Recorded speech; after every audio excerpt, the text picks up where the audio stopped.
ধরো ঢাকার ঐতিহাসিক ঢাকা সংক্রান্ত কেউ তথ্য চায়। এখন ঐতিহাসিক ঢাকা যেটা হিস্ট্রিক্যাল ঢাকার 1980 শতক পর্যন্ত বা 81 পর্যন্ত ঢাকার স্পেলিং ছিল নাকি 81 না,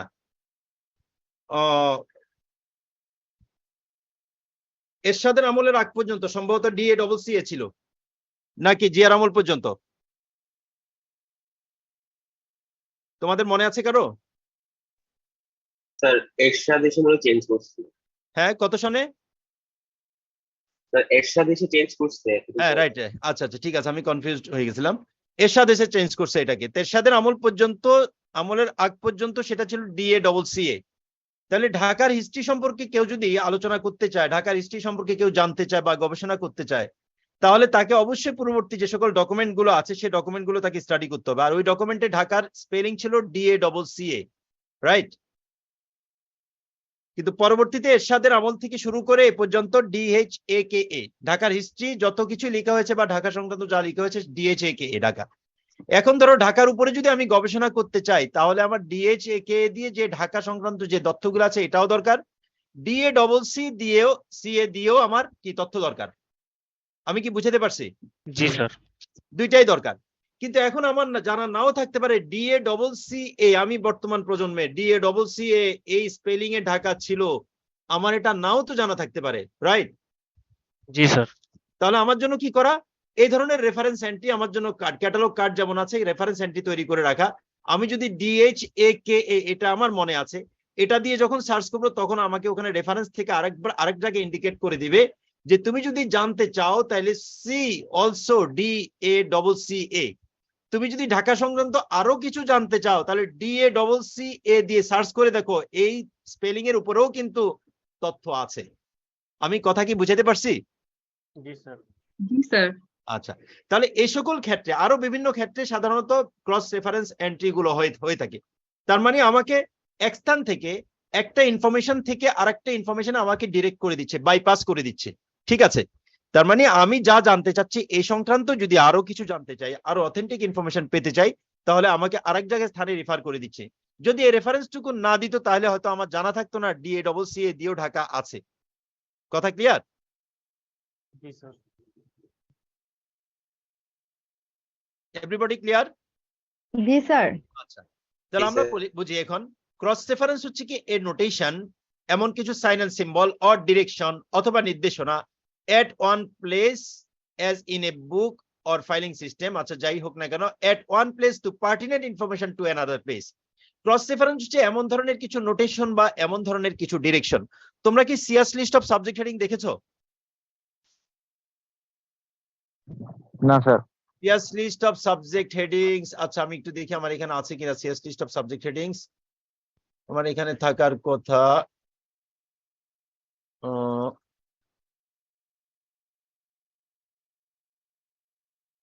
লিস্ট অফ সাবজেক্ট হেডিংস একটু দেখি আমি। 1920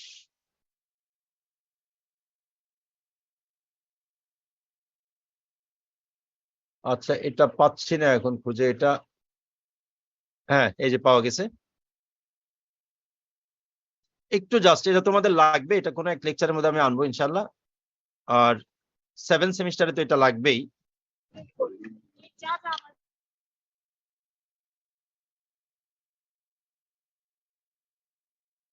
একটু তোমরা খেয়াল করো এখানে, যেমন আমি যদি এখানে লিখি কন্ট্রোল F, হ্যাঁ, স্যার আমরা স্লাইড দেখতে পাচ্ছি। ও স্লাইড দেখা যাচ্ছে না, স্লাইড দেখা যাচ্ছে স্যার, কিন্তু আপনি স্লাইড দেখা যাচ্ছে। কিন্তু ওই সিএস লিস্টটা দেখা যাচ্ছে না।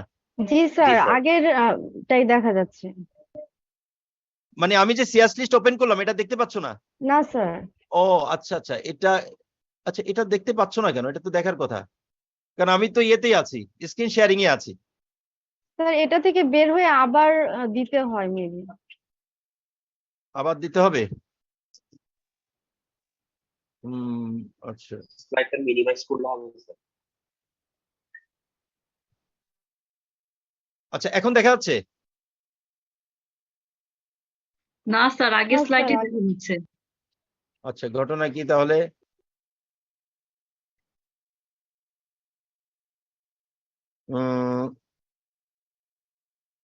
এখন দেখা যায়?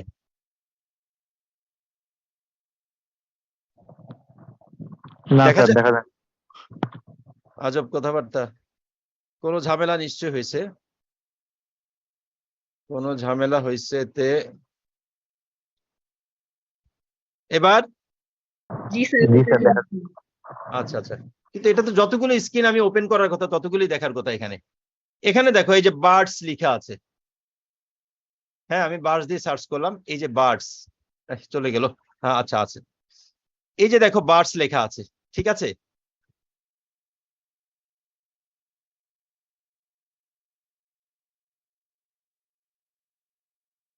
দেখছো বার্ডস অ্যানাটমি। আচ্ছা, আরেকটু যাই সামনে, আমি জাস্ট ইয়েগুলো দেখানোর জন্য। এই যে সাইন এন্ড সিম্বলের কথা বলা হচ্ছে, সাইন এন্ড সিম্বল, ঠিক আছে। আমরা কি বলছিলাম? এর সাইন এন্ড সিম্বলটা। আচ্ছা, এখন কি তোমরা স্লাইডটা দেখতে পাচ্ছ? স্লাইড? জি জি স্যার স্যার। আচ্ছা, এই স্লাইডের মধ্যে কি বলা আছে? ক্রস রেফারেন্স হচ্ছে একটা নোটেশন অথবা direction at one place to pertinent information at another place. যেটা ডিরেক্ট করে এমন কিছু নোটেশন অথবা ডিরেকশন যেটা এক প্লেস থেকে অন্য আরেকটা একই ধরনের ইনফরমেশনের ক্ষেত্রে, অন্য জায়গায় একই ধরনের ইনফরমেশন যেটা আছে ওখানে ডিরেক্ট করে পাঠককে, ঠিক আছে। ঠিক এটাই এখানে আমাদের আছে। এখানে যেমন এনশিয়েন্ট জিওগ্রাফি, ঠিক আছে। এই এনশিয়েন্ট জিওগ্রাফি এর মধ্যে দেখো বলা আছে ইউএফ, এসএফ, সি অলসো। তারপর হচ্ছে তোমার এই যে বিটি, এনটি, ইউজ, ঠিক আছে। আবার কোথাও কোথাও আরটি দেয়া আছে, কোথাও কোথাও আরটিও থাকে। এগুলো হচ্ছে ক্রস রেফারেন্স। এগুলো দিয়ে কি বুঝায়? এগুলো বুঝায় যে এই যে এনশিয়েন্ট আছে, এনশিয়েন্ট জিওগ্রাফি আছে, এটা কি জন্য ইউজ করা হবে এই সংক্রান্ত যদি জানতে চাও, আরো জানতে চাও, তাহলে দেখো গ্রিস হিস্ট্রিক্যাল জিওগ্রাফি, তারপরে গল জিওগ্রাফি। এটার আবার ব্রডার টার্ম, এনশিয়েন্ট জিওগ্রাফিটা কোথা থেকে আসছে? এনশিয়েন্ট হিস্ট্রি থেকে আসছে, হিস্ট্রিক্যাল জিওগ্রাফি থেকে আসছে। এটার আবার নেরোয়ার টার্ম, আরো ক্ষুদ্রতম টার্মে যদি যাই, সেটা হচ্ছে Gaul geography, Greece historical geography, Rome geography ইত্যাদি, ঠিক আছে। এগুলো আমরা প্র্যাকটিস যখন করবো তখন আমরা ডিটেল আমরা বুঝতে পারবো। জাস্ট এখন বোঝানোর জন্য যে বলছে কিছু নোটেশনের কথা বলা আছে। এই যে নোটেশন গুলো, এগুলো ইউএফ, ইউজ, এসএ, বিটি, এনটি, আরটি। আরটিটা এখানে উল্লেখ না, আরটি সব টার্মের সাথে আরটি উল্লেখ থাকবে না, কোথাও কোথাও থাকবে, কোথাও কোথাও সেটা থাকবে না, ঠিক আছে। আরটি দেখি আমরা এক জায়গায় দেখি, যেমন এই যে আরটি এখানে আছে, এই যে আরটি আছে, ঠিক আছে। তাহলে এগুলো দিয়ে কি করা হয়?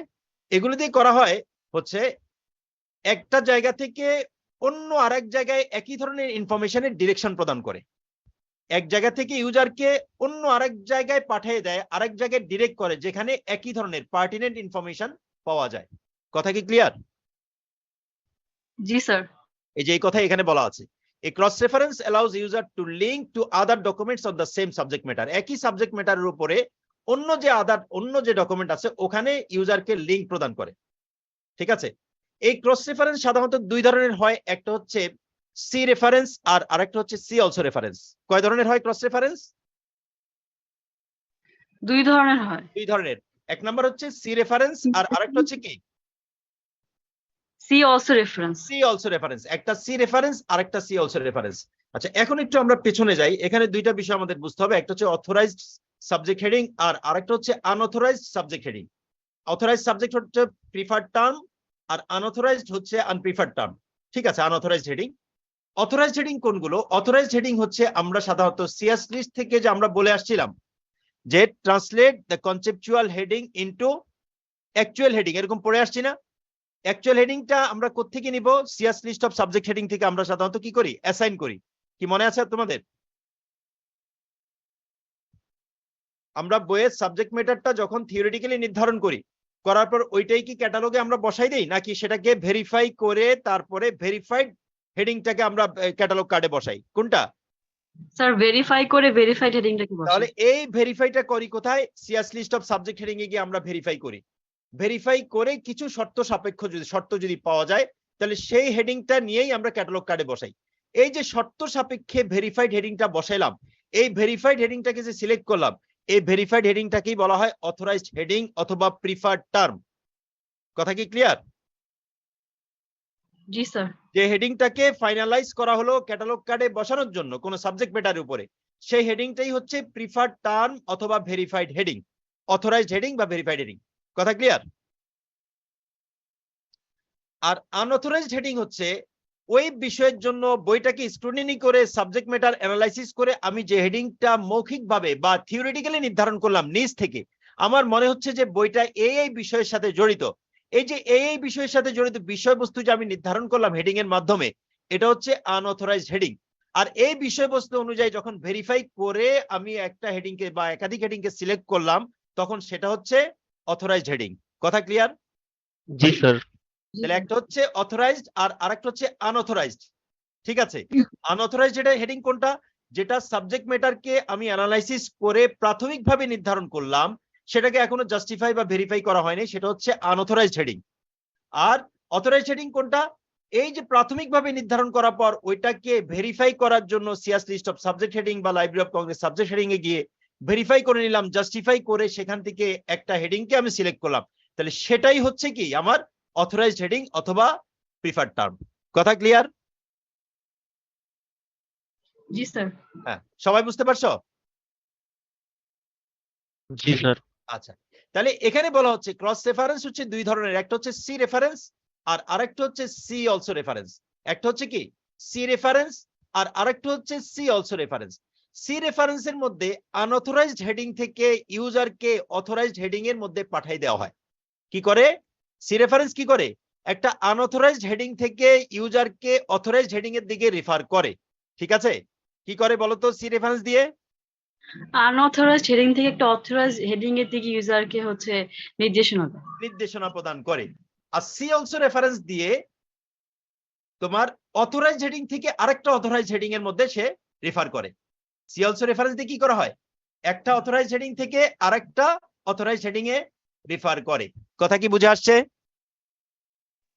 জি স্যার। স্যার একটা অথরাইজ থেকে আরেকটা অথরাইজে কেন সে হচ্ছে নির্দেশনা দেয়? হ্যাঁ হ্যাঁ, অথরাইজ থেকে আরেকটা অথরাইজ, যেমন ঢাকা ডিএ ডবল সি এ ঢাকা, এটা কি ওকে না? এটা কারেক্ট নাম তো নাকি? বর্তমান ব্যবহৃত হচ্ছে না, কিন্তু একসময় এটা ব্যবহৃত হয়েছে কিনা? জি স্যার। কারেক্ট তো এটা নাকি ইনকারেক্ট? কারেক্ট। কারেক্ট। আবার ডিএইচএকে এটাও কারেক্ট এবং বর্তমান ইউজেবল, রাইট? তো দুইটাই যেহেতু কারেক্ট, তাহলে ঢাকা থেকে ঢাকা সি অলসো ঢাকা, এর যে ঢাকা দিয়ে খুঁজবে সে তাকে দেখাই দিবে যে তুমি ঢাকা দিয়েও অনুসন্ধান করে আরো পাবা। আবার যে ঢাকা দিয়ে খোঁজ করবে তাকে বলা হচ্ছে ঢাকা লিখে তারপর সি অলসো ঢাকা, যে ঢাকা দিয়ে তথ্য অনুসন্ধান করবে তাকে বলা হবে তুমি যে ঢাকা দিয়ে সার্চ করতেছো এটা দিয়ে তো পাবাই, আসেই, এটা তো পাচ্ছই, সাথে সাথে আরো চাইলে তুমি ঢাকা দিয়ে অনুসন্ধান করো সেখানেও কিছু পাবা। তাহলে দুইটাই কি? দুইটাই অথরাইজড টার্ম তো নাকি? জি স্যার।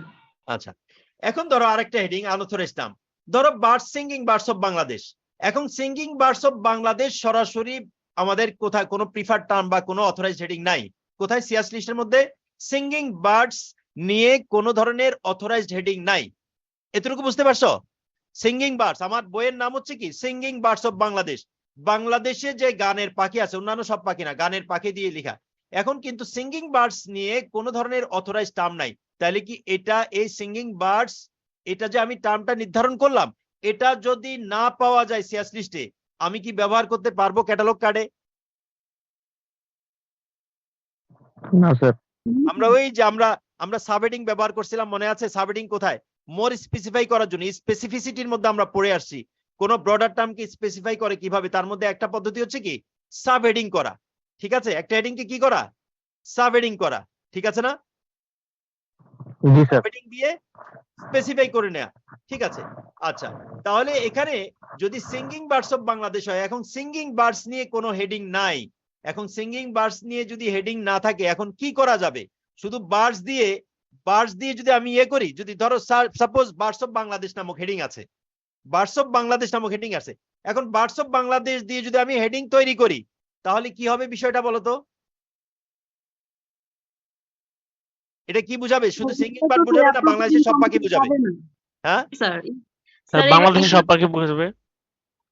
বাংলাদেশের সব পাখি বুঝাবে। ঠিক আছে না? তখন জি সেক্ষেত্রে স্যার। আমরা কি করি? হাইফেন দিয়ে সেখানে সিঙ্গিং বার্ডস লিখে দিই, যাতে করে বাংলাদেশের পাখি খুঁজতে গিয়ে সিঙ্গিং বার্ড দেখলে বুঝতে পারে এখানে বাংলাদেশের সব পাখি না সিঙ্গিং বার্ডসই আছে, রাইট? জি স্যার। এখন তুমি সিঙ্গিং বার্ডস দিয়ে যদি তুমি করো, সিঙ্গিং বার্ডস এর উপরে তোমার ধরো এটা হচ্ছে আনঅথরাইজড হেডিং, তোমার বইটাও হচ্ছে সিঙ্গিং বার্ডস, ঠিক আছে, কিন্তু তুমি সিঙ্গিং বার্ডস দিয়ে কোনো অথরাইজড হেডিং তুমি নির্ধারণ করতে পারতেছো না, তখন কি করবা? তখন এটাকে সাবহেডিং দিতে হয়, তাই না?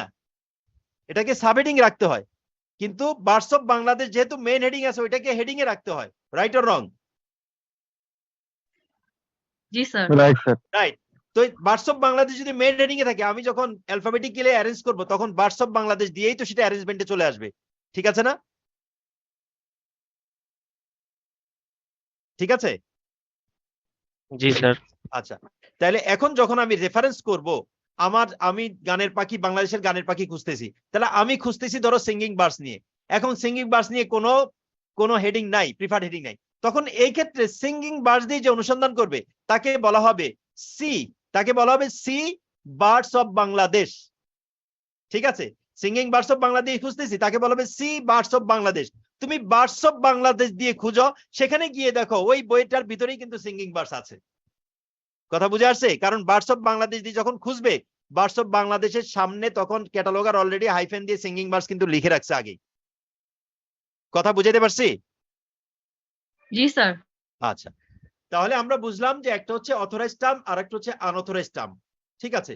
অথরাইজড টার্ম, সি রেফারেন্সের কাজ হচ্ছে আনঅথরাইজড টার্ম থেকে অথরাইজড টার্মের দিকে রেফার করা, আর সি অলসো রেফারেন্সের কাজ হচ্ছে একটা অথরাইজড টার্ম থেকে আরেকটা অথরাইজড টার্মের দিকে রেফার করা, ঠিক আছে? তাহলে দেখো সি রেফারেন্স দিয়ে কিন্তু একটা কার্ডই করা হয়, আর সি অলসো রেফারেন্সে যেহেতু দুইটা টার্মই প্রিফার্ড টার্ম এবং authorised term, see also reference দিয়ে দুইটা কার্ড করা হয়। দেখো যুক্তিতে আসে কিনা,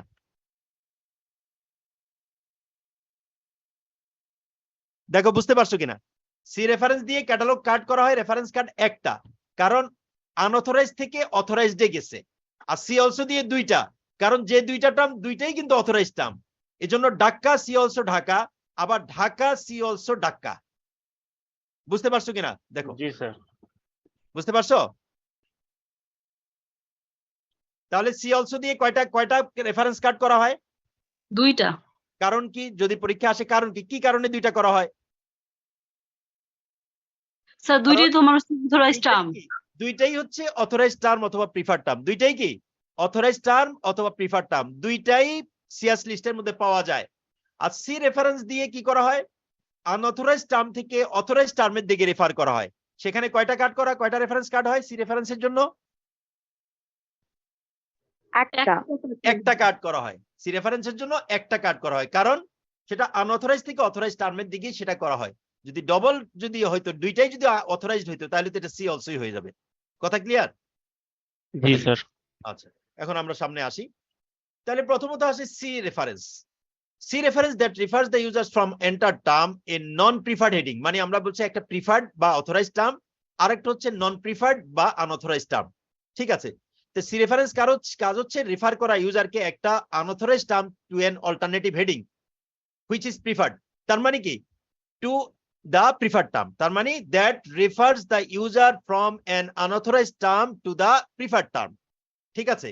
সি রেফারেন্স হচ্ছে ওই রেফারেন্সকে বলা হয় যে রেফারেন্স ইউজারকে কোনো প্রিফার্ড টার্ম অথবা নন প্রিফার্ড টার্ম অথবা আনঅথরাইজড টার্ম থেকে প্রিফার্ড এবং প্রিফার্ড অথবা অথরাইজড টার্মের দিকে কি করে রেফার করে। This kind of cross reference is called see reference. এই ধরনের ক্রস রেফারেন্সকে বলা হয় কি? See reference. তাহলে সি রেফারেন্স কোন রেফারেন্সকে বলা হয়? যে রেফারেন্সটা ইউজারকে আনঅথরাইজড টার্ম থেকে অথরাইজড টার্মের দিকে রেফার করে, সেই ধরনের ক্রস রেফারেন্সকে বলা হয় কি? See reference. যেমন for instance, you decide to use the acronym ALA instead of American Library Association, you should prepare the entry under ALA and use American Library Association as C reference, ঠিক আছে?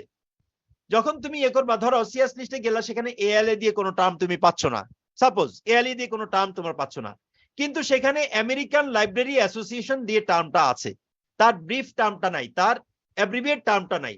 এখন ALA দিয়েও যেমন পাঠকের কাছে পরিচিত, American library association দিয়েও পরিচিত। এখন পাঠক তো ALA দিয়েও খুঁজতে পারে, বেশিরভাগ ALA দিয়েও পাঠক পরিচিত বেশি।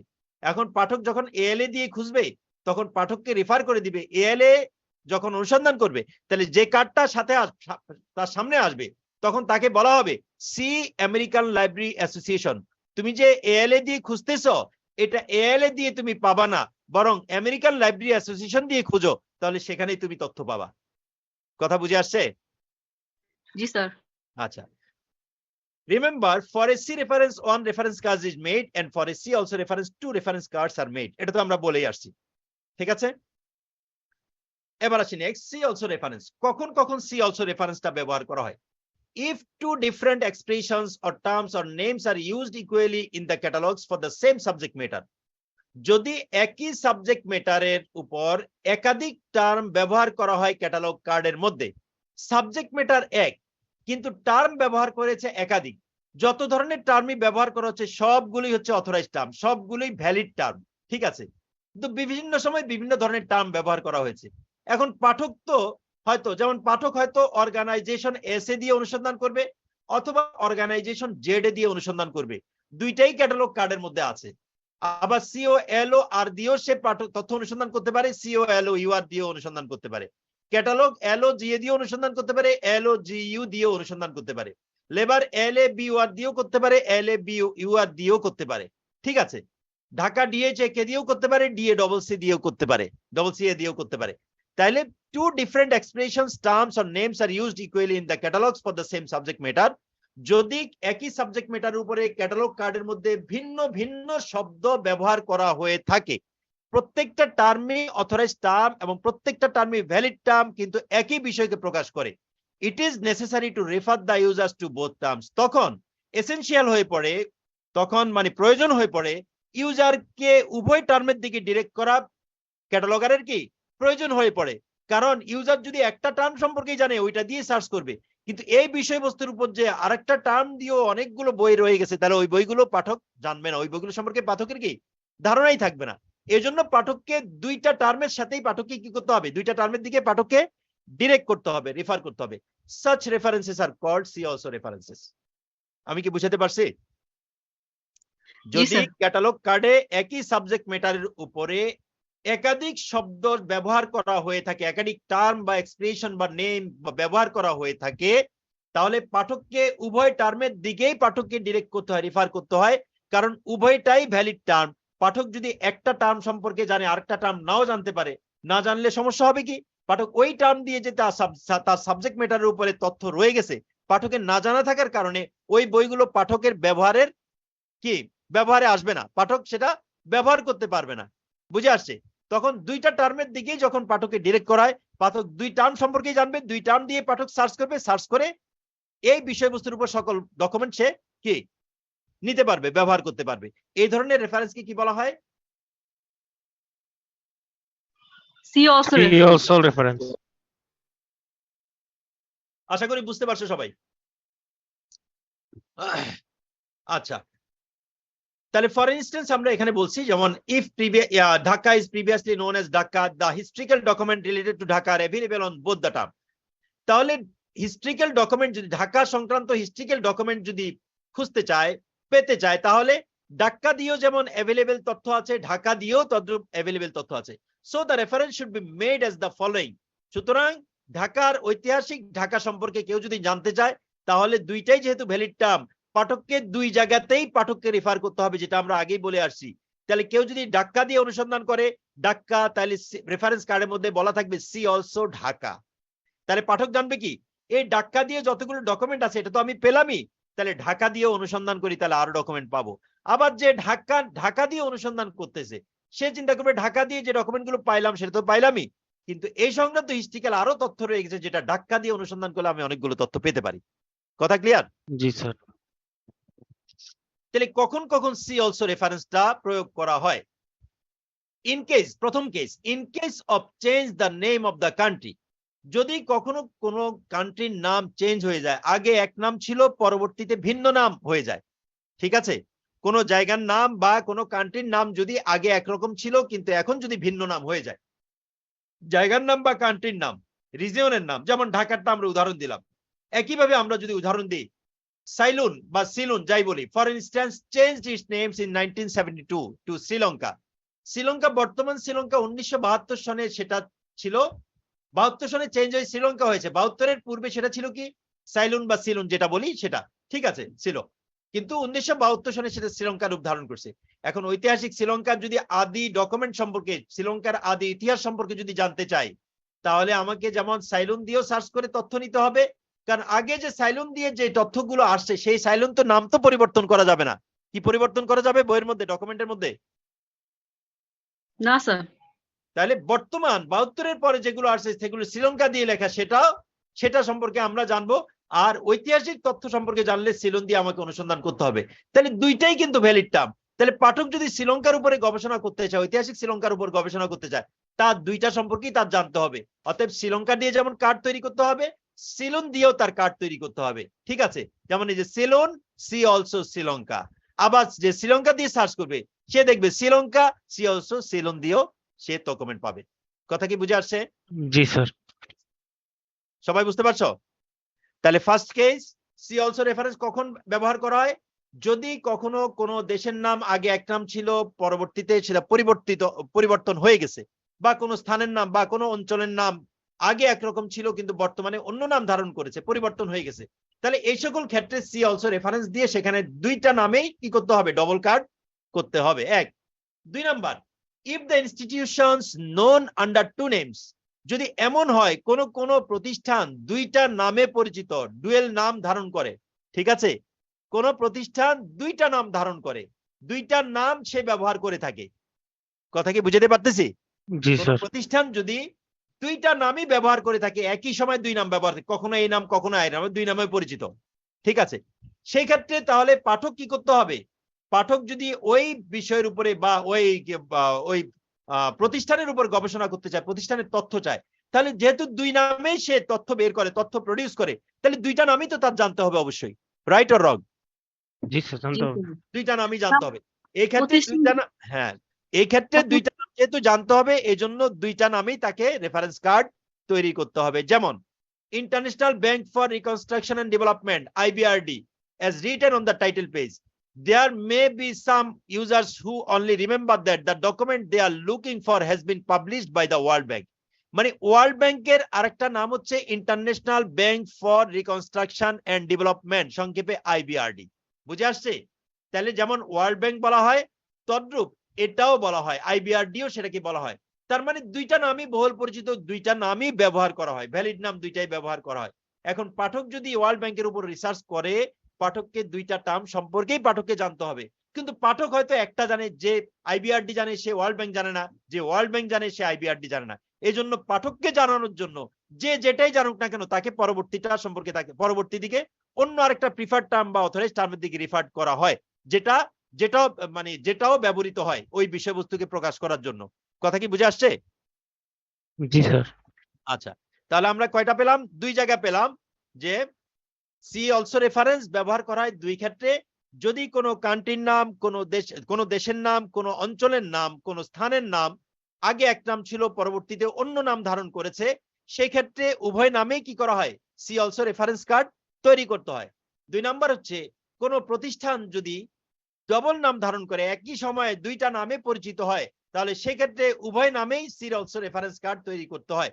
কারণ পাঠক যদি ওই বিষয়ে গবেষণা করে, ওই বিষয়ে জানতে চায়, তাহলে উভয় নামেই তাকে তার পরিচয়, উভয় নামেই তাকে পরিচিত হইতে হয়। এই কারণে কি করতে হয়? দুইটা নামেই রেফারেন্স কার্ড করতে হয়। এটাকে বলা হয় সি অলসো রেফারেন্স কার্ড। কথা ক্লিয়ার? জি স্যার। হ্যাঁ, বলো, কোনো কোশ্চেন আছে কিনা বলো। মাঝেরি কে জানি কোশ্চেন করতে চাইছিলা? স্যার সি অলসো যে সেকেন্ড স্যার রুলসটা আছে যে স্যার কোনো প্রতিষ্ঠান নাম যদি স্যার বাংলায় হয়, হ্যাঁ, স্যার সেক্ষেত্রে কি same? বাংলায় হলে বাংলায় হবে, বাংলায় হলে বাংলা হবে। ধরো আমি বললাম ডিইউএল লাইব্রেরি, না ডিইউ লাইব্রেরি, আবার বললাম ঢাকা বিশ্ববিদ্যালয় কেন্দ্রীয় গ্রন্থাগার, ঠিক আছে, দুইটাই বললাম, দুই নামে ধরো পরিচিত। এখন সেখানে বলবে DU library, see also Dhaka বিশ্ববিদ্যালয় কেন্দ্রীয় গ্রন্থাগার। আবার যে ঢাকা বিশ্ববিদ্যালয় কেন্দ্রীয় গ্রন্থাগার দিয়ে সার্চ করবে, সে ঢাকা বিশ্ববিদ্যালয় কেন্দ্রীয় গ্রন্থাগার সি অলসো বা আরো দেখুন, তখন সেখানে বাংলায় হয়, তখন সি অলসো বলা হয়, তখন আরো দেখুন, ঠিক আছে, আরো দেখুন ডিইউ লাইব্রেরি। কথা বুঝে আসছে? জি স্যার। জি বলো। আসসালামু আলাইকুম স্যার। হ্যাঁ বলো। আমরা যেটা দেখছি স্যার, যে সিলন ছিল শ্রীলঙ্কার পূর্ব নাম, এখন শ্রীলঙ্কা। IBRD ছিল অল ব্যাংকের পূর্ব নাম, এখন অল ব্যাংক। তো স্যার এটা কি এভাবে যে পূর্ব নাম থেকে বর্তমান নাম ধারণ করেছে সেক্ষেত্রে সি অলসো হবে, নাকি এক্সিস্টিং দুইটা নাম থাকলেও সি অলসো হবে? পূর্ব নাম যদি হয়, যেমন পূর্ব নামেরটা আমরা রেফারেন্স নিয়ে আসছি আগে, এই যে আগে পূর্ব নামের রেফারেন্স কিন্তু আমরা আগে বলে ফেলছি, ঠিক আছে? এই যে এখানে আমরা বলে ফেলছি যেটা কোন কান্ট্রির নাম, কোন রিজিয়নের নাম, এটা কোন রিজিয়ন, কান্ট্রি বা কোন ইয়াও হতে পারে, এটা কোন প্রতিষ্ঠান হতে পারে। তার মানে পূর্বে এক নাম ছিল, বর্তমান আরেক নাম। আর এখানে বলতেছি যে একই নামে যদি পরিচিত হয়, সমসাময়িক কালে একই নামে যদি পরিচিত হয়, তখন সেক্ষেত্রে এই ব্যবহার করতে হবে। আর যদি ব্যক্তির নাম হয় তাহলে হ্যাঁ, সেক্ষেত্রে কি ব্যক্তির নাম সি হলে অলসো? ব্যক্তি হবে। এখানে তো শুধু আমি প্রতিষ্ঠানের কথা বলছি, এটা ব্যক্তি যদি হয় ব্যক্তি হবে, যদি ব্যক্তি হয় তাহলে ব্যক্তি হবে। কথা বুঝতে পারছি? যেমন অনেক ব্যক্তি আছে না, যারা কিছু ব্যক্তি আছে যারা তোমার ছদ্মনামে লিখে না, অনেক ব্যক্তি আছে না ছদ্মনামে বই লিখেন, জি তো স্যার, যেমন ছদ্মনামে বই রবীন্দ্রনাথ। লেখেন, প্রকৃত নামেও লিখেন, তখন সেটা কিভাবে হবে? একই বই দেখা যাচ্ছে এক পাবলিশার পাবলিশ করছে হচ্ছে মানে ছদ্মনামে, আরেক পাবলিশারের থেকে পাবলিশ হয়েছে হচ্ছে মানে তার রিয়েল নেমে, ঠিক আছে? এক এডিশন পাবলিশ হচ্ছে ছদ্মনামে, আরেক এডিশন পাবলিশ হয়েছে মানে ইয়ে নামে, রিয়েল নেমে। তখন কি করা যাবে? তার কেউ হয়তো ছদ্মনামে চিনে, কেউ হয়তো রিয়েল নেমে চিনে, তখন এই ধরনের ক্ষেত্রে কি করতে হবে? সি অলসো রেফারেন্স করতে হবে। Okay sir. বুঝে আসছে? আর প্রশ্ন হয়তো এখানে আর কারো কোনো কোশ্চেন নাই? আমরা আসি এখন ওপেক 2.0। দেখা যাচ্ছে স্লাইড, দেখা যাচ্ছে? জি স্যার। ওপেক হচ্ছে, ওপেক নিয়ে ওপেক তো আমরা শুনি, সচরাচর শুনি। ওপেক মানে online public access catalogue. Online কথা যখনটা আছে, যখনই অনলাইন কথা আসে, তার মানে অনলাইন বলতে আমরা কি বুঝি বলতো? Connected to internet. Right, connected to internet. এমন সার্ভিস, এমন সেবা, এমন সিস্টেম যেটা ইন্টারনেটের সাথে কানেক্টেড। তাহলে অনলাইন পাবলিক অ্যাক্সেস ক্যাটালগ এমন একটা ক্যাটালগ যেটা অনলাইনের মাধ্যমে পাবলিক অ্যাক্সেস করতে পারে। তার মানে কি? এমন একটা ক্যাটালগ যেটা ইউজাররা ইন্টারনেট ব্যবহার করে কি করতে পারে? কানেক্ট হতে পারে, ব্যবহার করতে পারে। কি কথা ঠিক কিনা? বুঝে আসছে? এই রেসপন্স করতেছো না কেন? বুঝতে পারছো বিষয়? জি স্যার। আচ্ছা, তাহলে এখন আমাকে একটা কেউ জানা থাকলে বলো যে ইন্টারনেট, একটা হচ্ছে ইন্টারনেট প্রযুক্তি, আর একটা হচ্ছে ওয়েব টেকনোলজি। ইন্টারনেট টেকনোলজি এবং ওয়েব টেকনোলজি, আচ্ছা পার্থক্যটা কি বলো তো? বেসিক পার্থক্য কে বলতে পারবা? ইন্টারনেট টেকনোলজি, হ্যাঁ বলো বলো।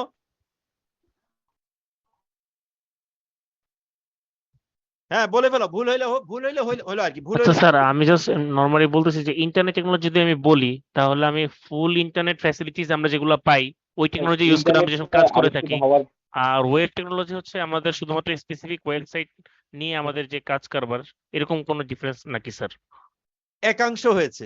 আরেকজন বলো তো, ইন্টারনেটের আসলে মূল ফাংশনটা কি?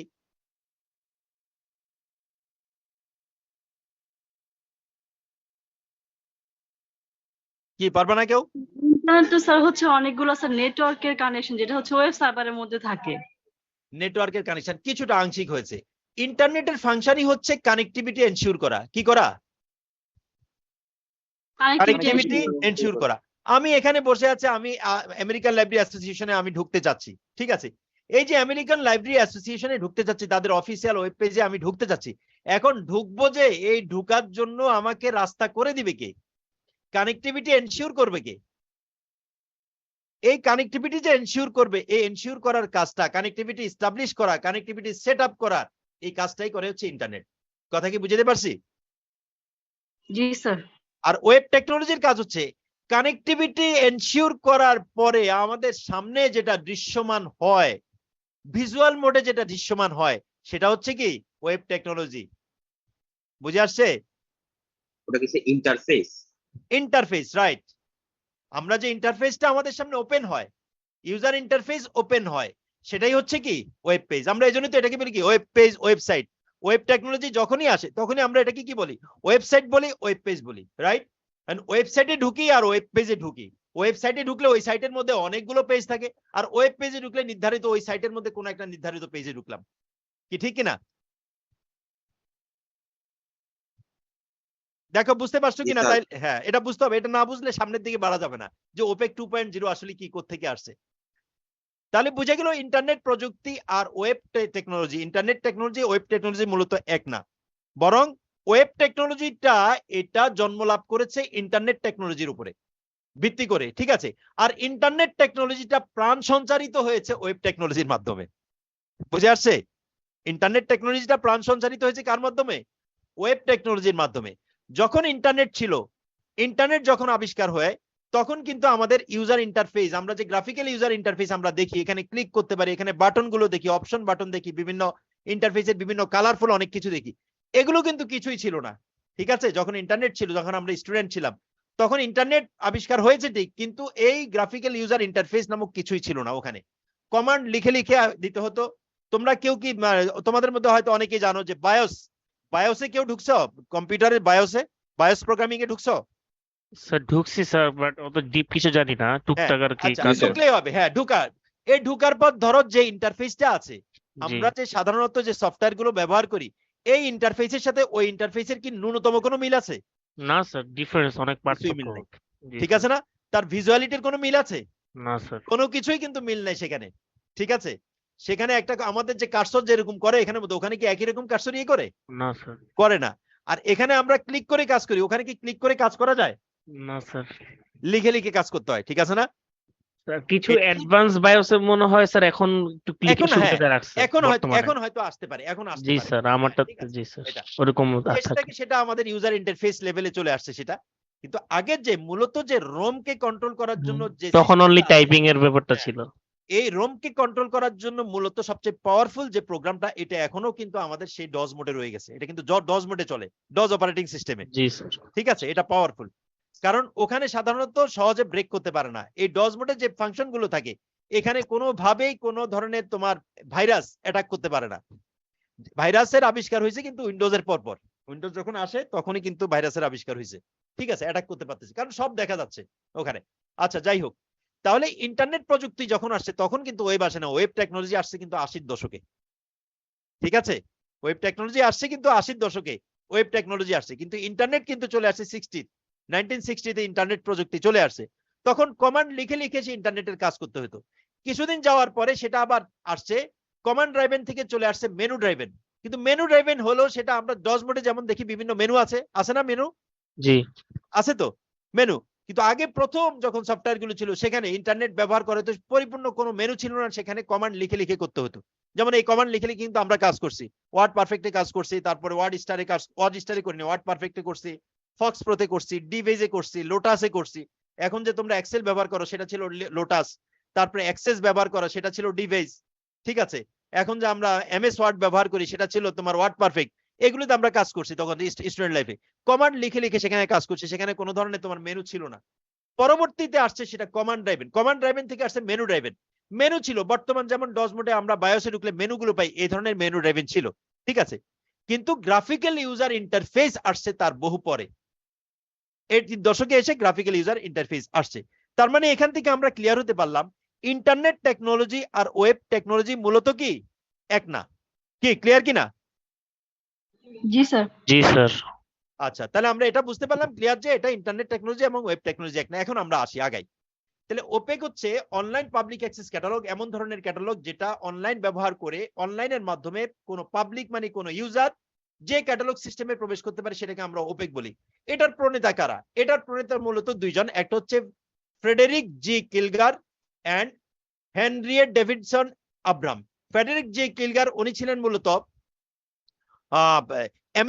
আমেরিকান লাইব্রেরিয়ান, একজন আমেরিকান লাইব্রেরিয়ান ছিল, এবং তোমার ওহিও স্টেট ইউনিভার্সিটির এমেরিটাস, প্রফেসর অফ এমেরিটাস ছিলেন, ঠিক আছে? ওনাদের একটা উভয়ের লেখা থেকে, ওনাদের দুইজনের গবেষণার ইয়ে থেকে, লেখা থেকে এই কনসেপ্টের এই ওপেকের উৎপত্তি। আরেকজন হচ্ছে সাথে হেনরিয়েট ডেভিডসন আব্রাম, উনি ছিলেন মূলত একজন প্রোগ্রামার এবং সিস্টেম অ্যানালিস্ট, ঠিক আছে? যিনি মানে লাইব্রেরি অফ কংগ্রেসে কাজ করতেন। এই দুইজনের লেখা থেকেই, এই দুইজনের কোন একটা গবেষণা থেকেই ওপেকের উৎপত্তি লাভ করে, ঠিক আছে?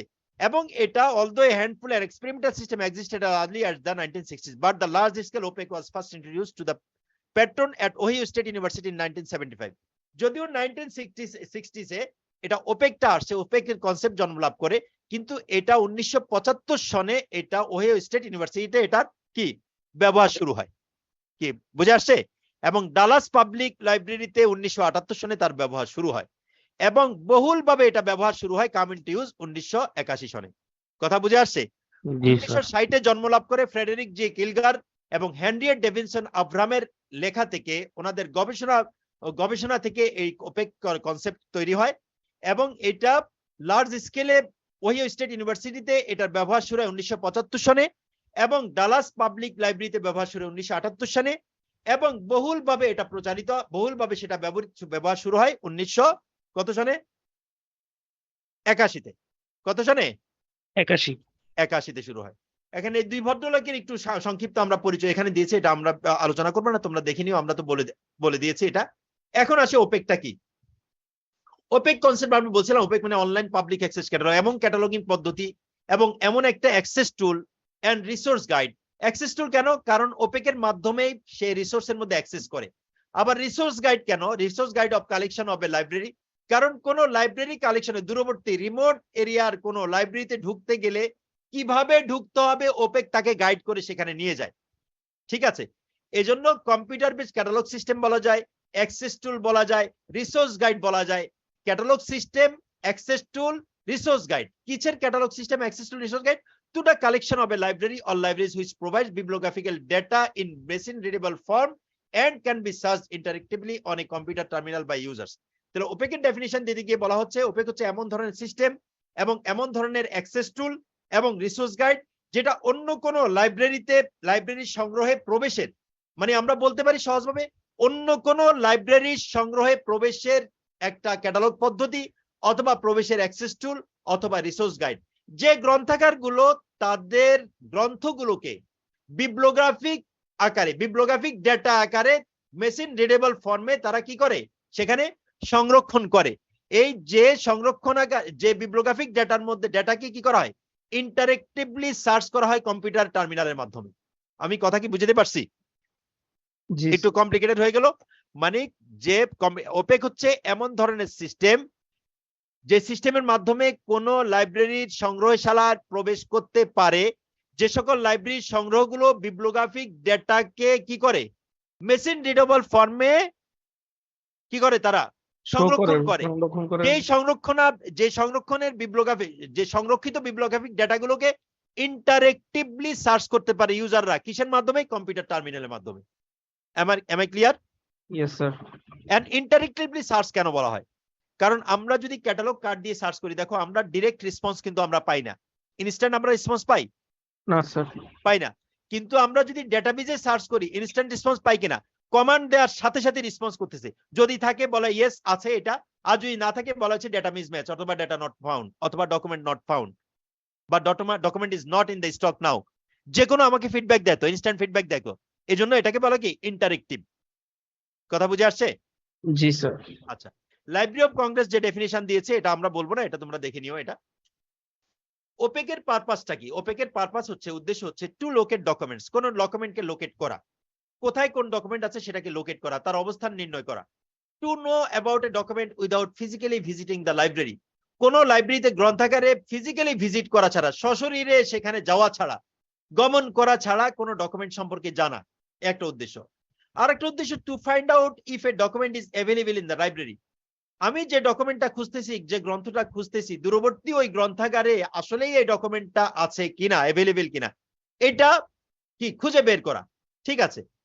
আরেকটা হচ্ছে to search and retrieve desired information, আমার কিছু ইনফরমেশন দরকার, আমার কাঙ্ক্ষিত ইনফরমেশন গুলোকে সার্চ করে দেখি কোথায় আছে, কোথায় কোন লাইব্রেরিতে আছে।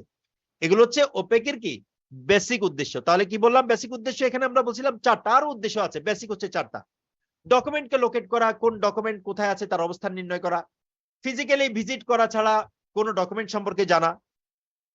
ঠিক আছে, আমি যে ডকুমেন্টটা চাই, খুঁজতেছি, অনুসন্ধান করতেছি, সেটা সেই লাইব্রেরিতে আছে কিনা, অ্যাভেলেবল কিনা সেটাকে ফাইন্ড আউট করা, পাশাপাশি সে সম্পর্কে জানা। অথবা কোন বিষয়ে আমার তথ্য দরকার, এই ডিজায়ার্ড আইটেম গুলো কোন কোন লাইব্রেরিতে আছে সেটাকে সার্চ আউট করা, খুঁজে বের করা বা অনুসন্ধান করা। কথা বুঝে আসছে? জি স্যার। এখন আসি জেনারেশন। এই যে জেনারেশন, আমরা জেনারেশন আসলে বলতে কি বুঝি? আমরা জেনারেশন টু জেনারেশন বলি। ঠিক আছে না? জেনারেশন মানে কি?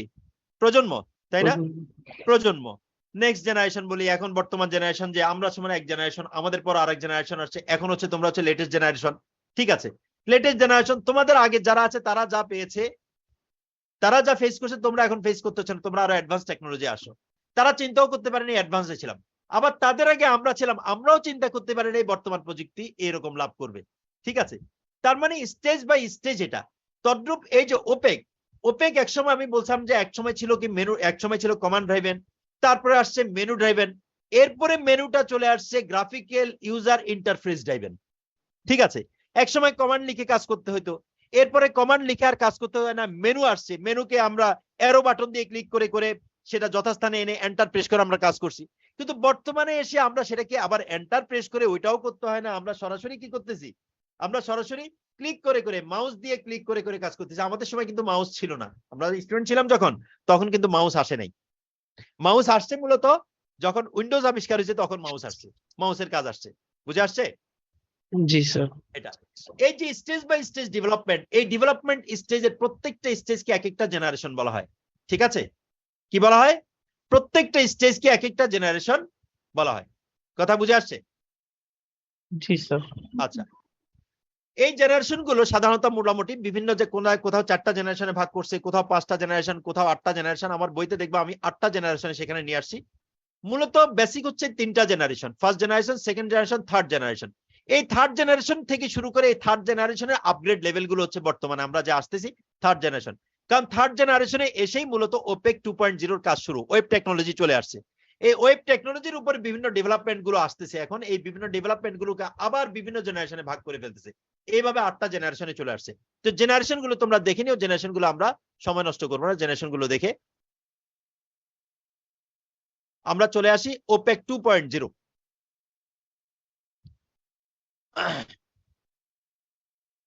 ওয়েব 2.0, এই যে আমরা বিভিন্ন কনসেপ্টের সাথে, বিভিন্ন কনসেপ্টে যে library 2.0, OPAC 2.0, health 2.0, helpdesk 2.0, helpdesk 3.0, marketing 3.0, কি পাও কিনা এমন? জি স্যার। হ্যাঁ, কি একজনেই পায় মনে হয়, নাকি আর কেউ পায় না? জি স্যার, যেমন রোবট এই 2.0। 2.0, 1.0, 3.0 এগুলো মূলত কনসেপচুয়াল ডেভেলপমেন্ট। যখন যে ডেভেলপমেন্টটা হয়েছে এই 2.0, 1.0 এগুলো একটা কনসেপ্ট। ঠিক আছে, এগুলো টেকনোলজিক্যাল একটা কনসেপ্ট। এই কনসেপ্ট যখন আপগ্রেড হয় তখনই সেটা আরেকটা পয়েন্ট বেড়ে যায়। আরেকটা পয়েন্ট, যেটা প্রথমে ছিল শুধু ওয়েব টেকনোলজি, এরপর ওয়েব 1.0, এরপর 2.0, এখন আসছে ওয়েব 3.0। ঠিক আছে, এভাবে আস্তে আস্তে কি করে বাড়তে থাকে। টেকনোলজি যত ডেভেলপ করে, এই ডেভেলপমেন্ট করলেই সেটাকে আবার এটা চলে আসতেছে। এখন এই টেকনোলজির ডেভেলপমেন্টের কারণে আমাদের যত ক্ষেত্র আছে, সকল ক্ষেত্রে কিন্তু টেকনোলজির এফেক্ট আছে কিনা? এডুকেশনে টেকনোলজির প্রভাব আছে কিনা? জি স্যার। তারপরে হেলথ সেকশনে, হেলথ সেক্টরে আছে কিনা? জি স্যার। আছে। তারপরে তোমার ডেভেলপমেন্ট সেক্টরে আছে কিনা? জি স্যার আছে। এনজিও বেস যেগুলো, ওইসব জায়গায় আছে কিনা? আছে স্যার। আছে। তাহলে যত সেক্টর মনে করো, সব সেক্টরে কিন্তু টেকনোলজির প্রভাব আছে। তাহলে সবাই সবার মতো করে তারা কি সফটওয়্যার তৈরি করে, health system software, education system software, library management software তৈরি কেন করে সবাই সবার মতো করে, market management software, marketing software, আবার বাজার ব্যবস্থাপনা সফটওয়্যার। ঠিক আছে কিনা? জি আছে। ডেইলি বাজার সফটওয়্যার আছে না এগুলো? এই যে তারা বিভিন্ন ক্ষেত্রে তারা যে টেকনোলজির ব্যবহার করতেছে, তাহলে আমি এখন কোন টেকনোলজি লাইব্রেরি ম্যানেজমেন্টের জন্য ব্যবহার করব? আমি কি 60 দশকের টেকনোলজি ব্যবহার করব, না বর্তমানে টেকনোলজি, ওয়েব টেকনোলজি যে পর্যায়ে আছে এই পর্যায়ে টেকনোলজি ব্যবহার করব? স্যার, বর্তমান একটা। বর্তমান। তাহলে বর্তমান যদি ব্যবহার করি, তাহলে বর্তমান ওয়েব টেকনোলজি যদি 2.0 হয়, তাহলে আমি বলবো কি লাইব্রেরি সিস্টেম, যেটা লাইব্রেরি সিস্টেম 2.0, লাইব্রেরি 2.0। ঠিক আছে না? লাইব্রেরিয়ানকে বলবো যে লাইব্রেরিয়ান 2.0, ক্যাটালগকে বলবো ক্যাটালগ 2.0, লাইব্রেরি ম্যানেজমেন্ট সফটওয়্যার 2.0, আবার জাস্ট ওপেকে চলে আসলে ওপেক 2.0। কারণ কি, আমি বর্তমান যে প্রযুক্তি আছে, লেটেস্ট প্রযুক্তি, এটাকেই ব্যবহার করে যেহেতু করতেছি। আর এই বর্তমান লেটেস্ট যত প্রযুক্তি নির্ভর যত সিস্টেম আছে, সবগুলো সিস্টেমই হচ্ছে কি ওয়েব বেস সিস্টেম, নাকি? ওয়েব বেস সিস্টেম না সব? জি স্যার। যত সিস্টেমই তুমি দেখো না কেন টেকনোলজি বেসড, সবগুলো কি টেকনোলজি বলতে কি এখন ওয়েব টেকনোলজি না, নাকি অন্য কিছু? Web technology sir. Web technology. তাহলে ওয়েব যখন চলে আসছে 2.0, ওই ওয়েব টেকনোলজি যদি আমার লাইব্রেরির উপর ভর করে, তাহলে সেই লাইব্রেরিটা কি বলবো? লাইব্রেরি 2.0, যদি ক্যাটালগে ভর করে, ক্যাটালগ 2.0, ওপেকে ভর করে, প্যাক 2.0। হেলথ সিস্টেমে ভর করে, স্যার প্রত্যেকটা ক্ষেত্রে আমাদের 2.0 বলতে হবে। 2.0 চলে আসবে। আমি কথা বুঝাতে পারছি সবাইকে? জি জি স্যার। হ্যাঁ, তাহলে ওয়েব 2.0 কি? ওয়েব 2.0 is a term, এটা একটা simple term which describes the trend in the use of world wide web।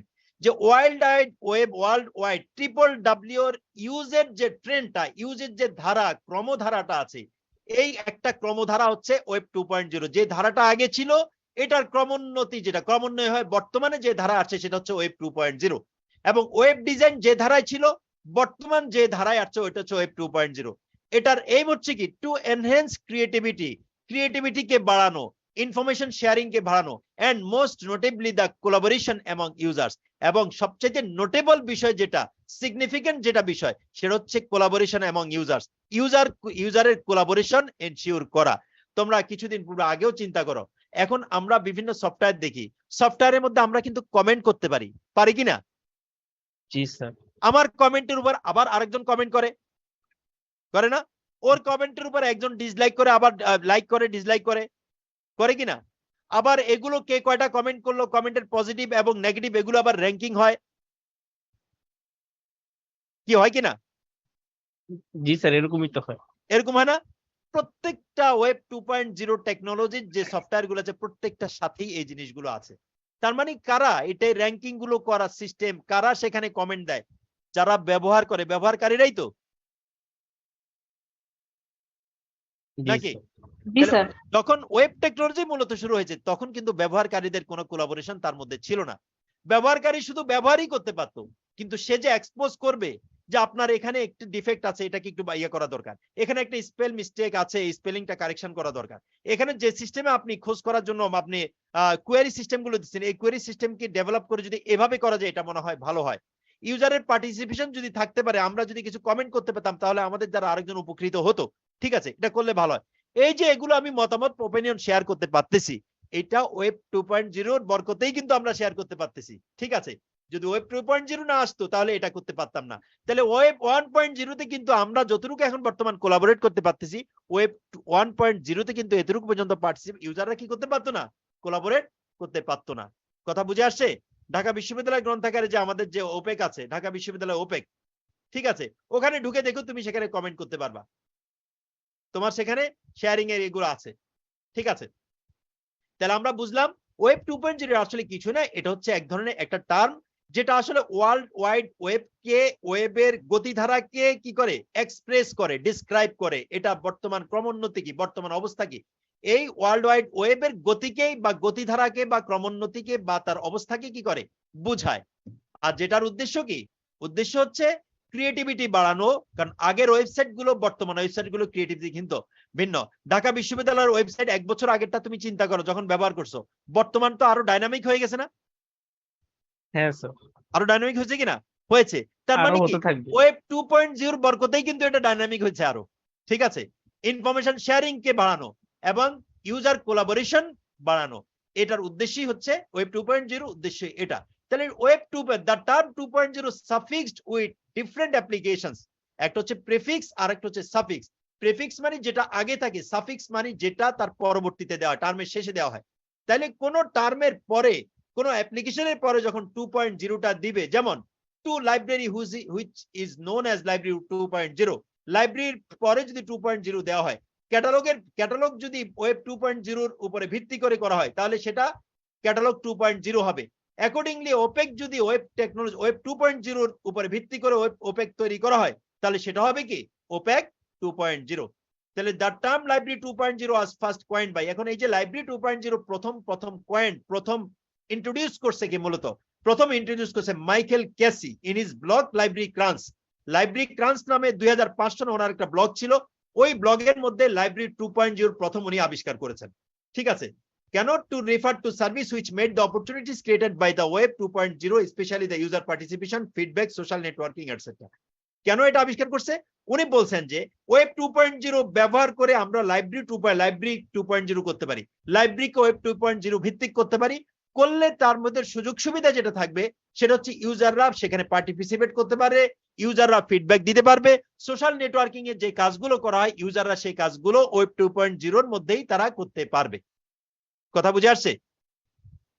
G sir. তাহলে আমরা বলতে পারি OPEC 2.0 is undoubtedly the result of the evolution and rapid expansion of Web 2.0 technology. আমরা বলতে পারি Web 2.0 rapid এক্সপানশনের একটা নিঃসন্দেহাতীত রেজাল্টই হচ্ছে কি OPEC 2.0, রাইট? কারণ Web 2.0 না আসলে কি OPEC 2.0 আসতো? না স্যার, সামনে তো স্যার 3.0 আসতে পারে। হ্যাঁ, এখন যদি 3.0 আসে তাহলে সেটাকে সে অনুযায়ী আবার সবাই সিস্টেমগুলো কি করবে, ডেভেলপ করবে। কারণ এখন বর্তমান সিস্টেমগুলো এমন ভাবে ডেভেলপ করা হয়, ঠিক আছে, সফটওয়্যারগুলো এমন ভাবে ডেভেলপ করা হয়, যদি নতুন কোনো সিস্টেম করা হয় যাতে করে এই সফটওয়্যারটারই সম্পূর্ণ অ্যাবলিশ না করে এটাকে মডিফাই করা যায়, এভাবেই তৈরি করা হয়, এক্সপান্সিবিলিটি সেখানে এনশিওর করা হয়।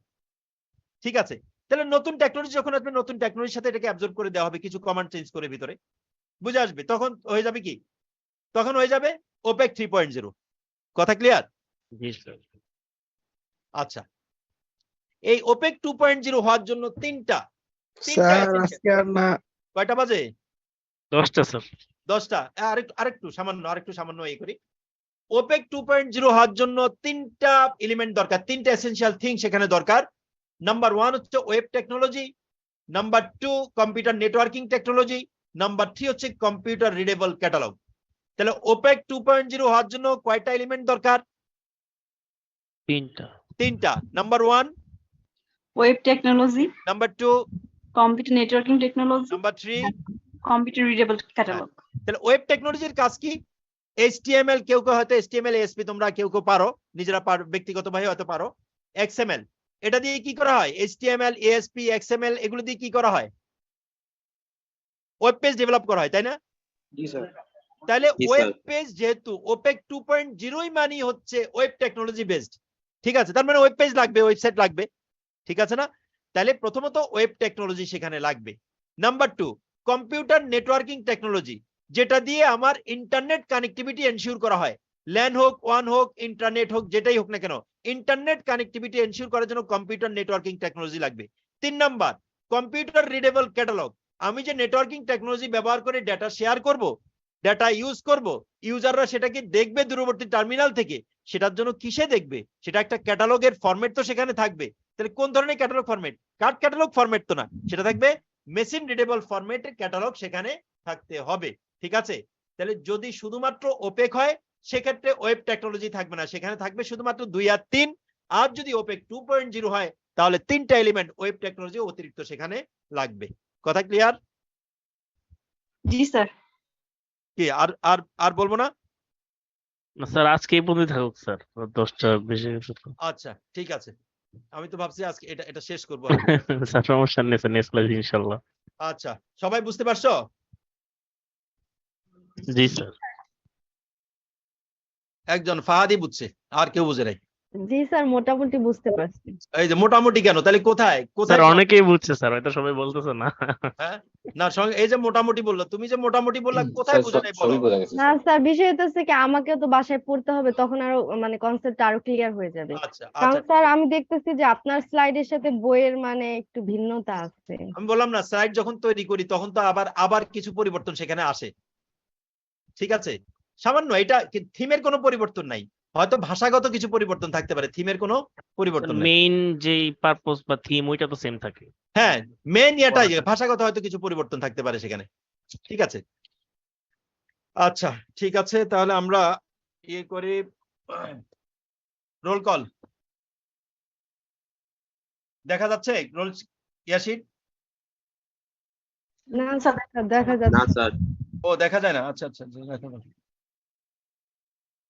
দেখা যায় না, এটাকে স্ক্রিন শেয়ারিং এ দিই আমি। এখন দেখা যায়? জি স্যার। জি স্যার। হ্যাঁ, roll 1 Yes, sir. 2 Abu Bakar, 3 Yes, sir. 4 Yes, sir. 5 Yes, sir. Yes, sir. তাই না 6 7 Yes, sir. 8